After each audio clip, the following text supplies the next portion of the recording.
Hey, this is Grandpa for Grandpa's World. Why don't you go ahead and hit that subscribe button right now before we even get started? That way I don't forget. Okay, here we're going to talk about the Mantell UFO incident.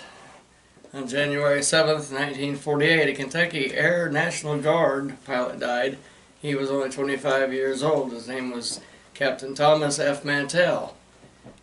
He went in pursuit of a UFO despite warnings to level the altitude of his P-51 Mustang fighter. He ignored them and blacked out from not having enough oxygen. Once he passed out, his plane spiraled down and then crashed, killing him instantly.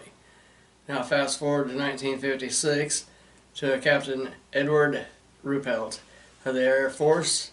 He had also been the first person to run a Project Blue Book. He wrote that the crash was one of 3 cases that would define UFOs in the Project Blue Book. Project Blue Book indicates that UFO may have been a skyhook balloon. When Captain Mantell died chasing a UFO, the public's perception of UFOs changed. Could the UFO be hostile? Captain Mantell was an experienced pilot, logging over 2,000 hours, and had been ordered during World War II for the Battle of Normandy. He had received a notice of a UFO from Kentucky Highway Patrolmen.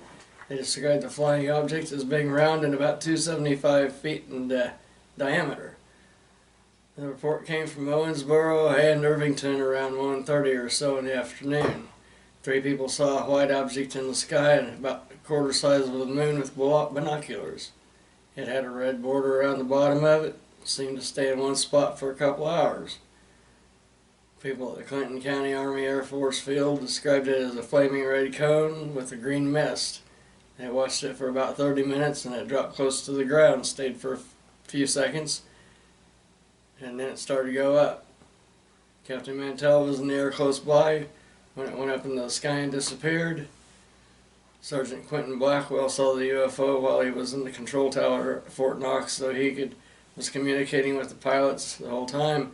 It seems that some people heard Captain Mantell say that it looks metallic and it's huge. Some people did not hear him say that, but why wouldn't he describe what he saw?